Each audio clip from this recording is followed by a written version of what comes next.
বাংলার সোনালী সময়ের দুই জীবন্ত সাক্ষী সাকিব আল হাসান ও তামিম ইকবাল, এই দুই কিংবদন্তির ছোঁয়ায় বদলে যেতে শুরু করেছিল বাংলাদেশ দল। ওয়ানডে দলের দায়িত্বটা নিয়েছিলেন তামিম ইকবাল, টি-20 দায়িত্বটা ছিল সাকিবের কাঁধে। ব্যাস, পরিবর্তনটা শুরু হয়েছিল চোখের সামনে।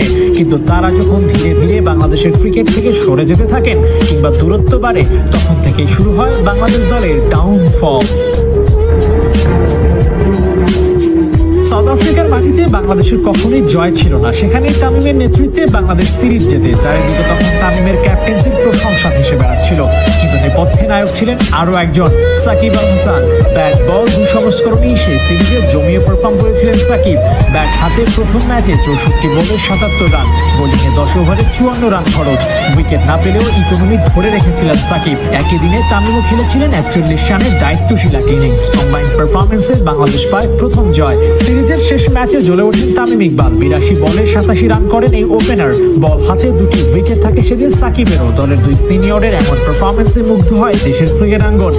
বদলের গান তখন ক্রিকেট পাড়ায়। সাকিব তামিমের হাত ধরে দেশের ক্রিকেট আমূলে বদলে যেতে থাকে। ওয়ানডে পর টি-20তেও সুদিন আসতে শুরু করে। ঘরের মাঠে ইংল্যান্ডকে হোয়াইট ওয়াশ করে টাইগাররা। 3-0-তে সেই সিরিজ জয় বার্তা দেয় দেশের ক্রিকেটে আমূল পরিবর্তন আসছে। একদিক সামলাচ্ছেন তামিম, অন্যদিক সাকিব। সঙ্গ দিচ্ছেন মুশফিক মাহমুদুল্লাহর মতো কিংবদন্তি ব্যাটাররা।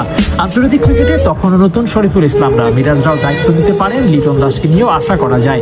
এক কথায় সুখী পরিবারের প্রতিচ্ছবি ছিল বাংলাদেশের ক্রিকেট। কিন্তু সেই দিনকে এখনের সাথে তুলনা করলে কেবল হতাশা ভেসে আসে। প্রশ্ন জাগায়, কোথায় সাকিব, কোথায় তামিম? বাংলাদেশের সুদিনই বা কোথায়?